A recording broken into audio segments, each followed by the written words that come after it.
Dalam pandangan Isyana, adalah normal bagi seorang pria untuk memiliki 3 istri dan 4 selir. Alena merasa terhormat dengan nama kakak perempuannya.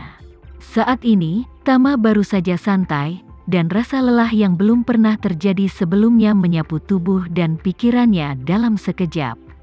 Meskipun kultivasinya telah pulih dan energi spiritual dalam tubuhnya telah terisi, dia masih merasa sangat lelah bahkan tidak mau membuka matanya.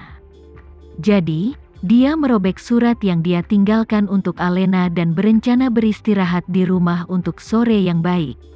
Di malam hari, dia pergi ke villa tingkat menengah di mata air panas Camp Elsa untuk bertemu secara resmi dengan kakek neneknya dan keluarga mereka. Saat dia berbaring di tempat tidur, meski tubuhnya yang lelah untuk sementara lega, otaknya masih berdengung seperti mesin yang kelebihan beban, berjalan dengan kecepatan tinggi. Segala sesuatu yang terjadi tadi malam terlintas dengan cepat di benaknya seperti tayangan slide. Ketika dia memikirkan kembali saat sebelum dia akan mati, dia masih ingat dengan jelas keengganan yang mendalam jauh di dalam hatinya. Untungnya, cincin yang diberikan Isyana menyelamatkan nyawanya di saat kritis. Memikirkan hal ini, dia tidak bisa menahan perasaan bersyukur atas cincin itu. Dia tidak bisa membantu memegang cincin di tangannya, menutup matanya, diam-diam merasakan sentuhan halus dan hangat dari cincin itu. Dulu, Tama pernah mengira bahwa cincin ini adalah penipuan terbesar yang pernah ia temui. Itu menyedot energi spiritual di tubuhnya beberapa kali, dan itu jauh lebih dibenci daripada penipu yang ditipu oleh telekomunikasi. Namun siapa sangka cincin ini diam-diam telah melindunginya, dan aura yang diserap olehnya sebenarnya adalah motivasi yang tersimpan sebelumnya untuk menyelamatkan hidupnya.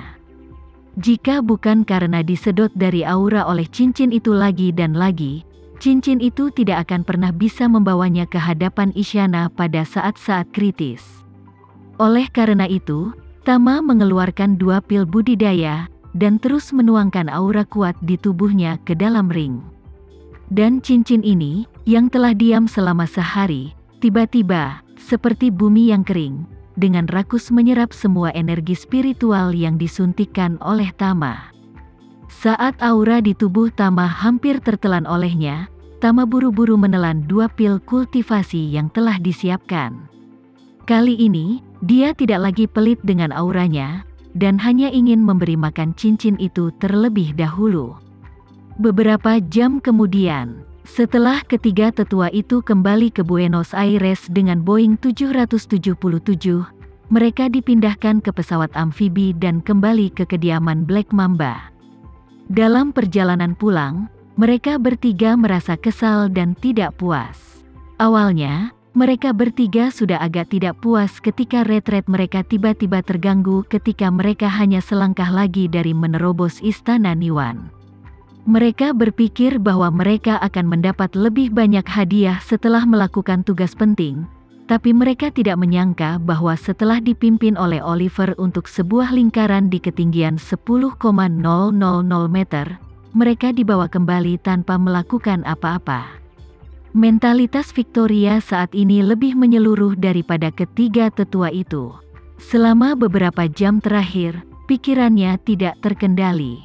Pada satu titik, dia bahkan ingin pergi ke Jakarta sendiri untuk melihat siapa yang mengeluarkan lukisan ini dan memperingatkannya dari jauh.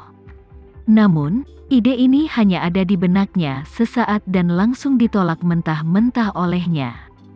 Dengan karakter yang berhati-hati, dia ditakdirkan untuk tidak mengambil risiko. Hal paling berisiko yang pernah dia lakukan dalam hidupnya adalah membunuh Louis setelah dia menolaknya. Dan saat itu, dia berada di belakang Louis yang mengejutkannya. Tapi kali ini, itu adalah orang misterius yang bersembunyi di belakangnya. Beraninya dia mengekspos dirinya ke pandangan pihak lain. Karena itu, dia hanya bisa menjaga jarak hormat. Oliver untuk sementara menempatkan ketiga tetua di aula pertemuan rahasia, dan kemudian buru-buru menemui Victoria. Setelah pertemuan, Dia tidak sabar untuk bertanya padanya, "Tuanku, Anda terburu-buru untuk membiarkan saya kembali. Apakah ada keadaan darurat?" Ekspresi Victoria sangat suram, dan dia berkata dengan dingin, "Identitasku telah terungkap." "Apa?" Oliver bertanya dengan ngeri. "Tuanku, Anda belum pernah meninggalkan tempat ini selama 20 tahun.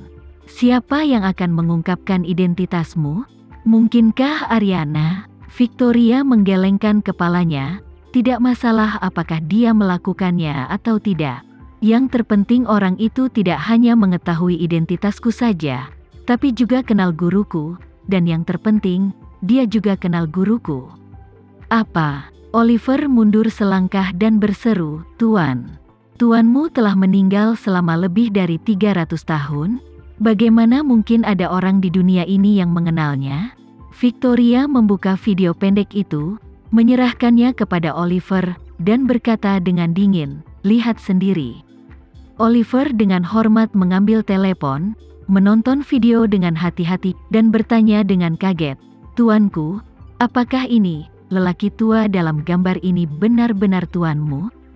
"Ya." Victoria mengangguk, "Yaitu, Tuanku Surya Puja, pelukis, yang telah melukis setidaknya 90% dari pesonanya." Mengatakan bahwa Victoria berkata lagi, "Aku berspekulasi bahwa ada kemungkinan besar bahwa pihak lain mengenal tuanku lebih awal dariku, dan lukisan ini dilukis pada dinasti T. Mungkin pihak lain atau leluhur pihak lain sudah mengenal tuanku di dinasti T. Dinasti T." Oliver melebarkan matanya dan bergumam, "Jika pihak lain benar-benar mengenal tuanmu saat itu, aku khawatir dia sudah berusia lebih dari 1000 tahun. Jika leluhur pihak lain mengenal tuanmu, itu membuktikan bahwa pihak lain adalah keluarga pertapa yang telah diwariskan selama ribuan tahun." Victoria mengangguk dengan sungguh-sungguh dan berkata, "Sekarang pihak lain sudah mengetahui informasiku, tidak peduli apa yang kamu katakan, aku tidak optimis tentang salah satu dari mereka."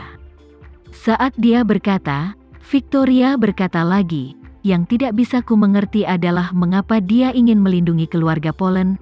Bagaimana dia bisa melakukan sesuatu?" Oliver berseru, "Orang ini mungkinkah dia ada hubungannya dengan Sarah dan Cahya Renza?" Victoria menggertakkan giginya dan berkata, "Bagaimana mungkin?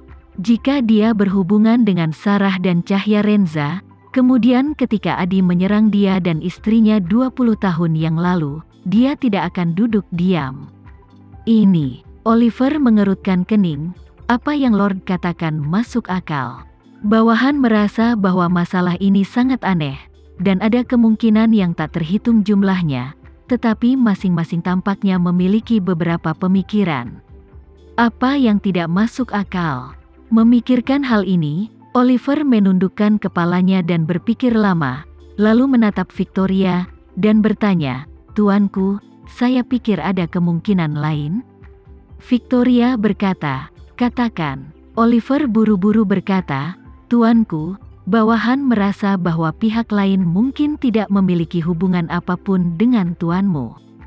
Mungkin juga dia mendapatkan lukisan itu secara kebetulan, dan kebetulan mengetahui informasi identitasmu dari Ariana atau Isyana.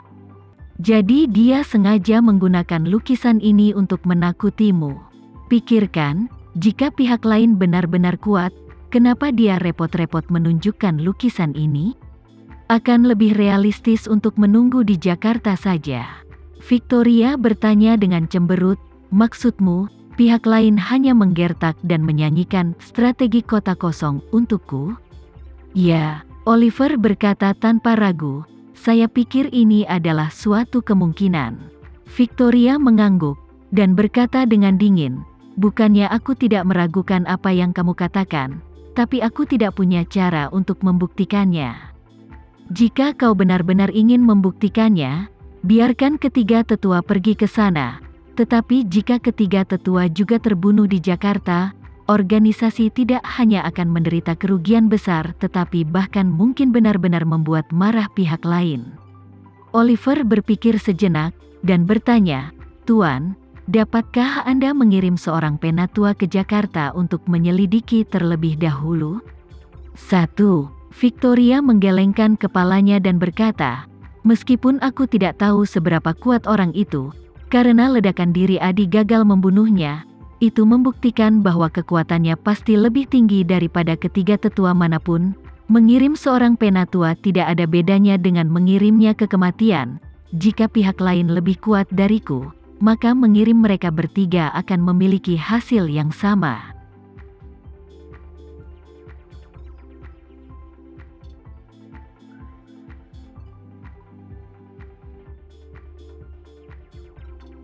Sekian dulu ya video kali ini, kita lanjutkan lagi videonya di lain waktu. Oh iya, bagaimana menurut kalian? Semoga bisa sedikit menghibur kalian semua. Untuk teman-teman yang baru nonton, jangan lupa subscribe ya, hehehe. Dan kalau teman-teman ada yang ingin gabung langganan, bisa langsung gabung saja untuk dapat fitur yang menarik dan sedikit membantu Mimin. Terima kasih banyak sudah menonton, sampai jumpa lagi, bye bye bye.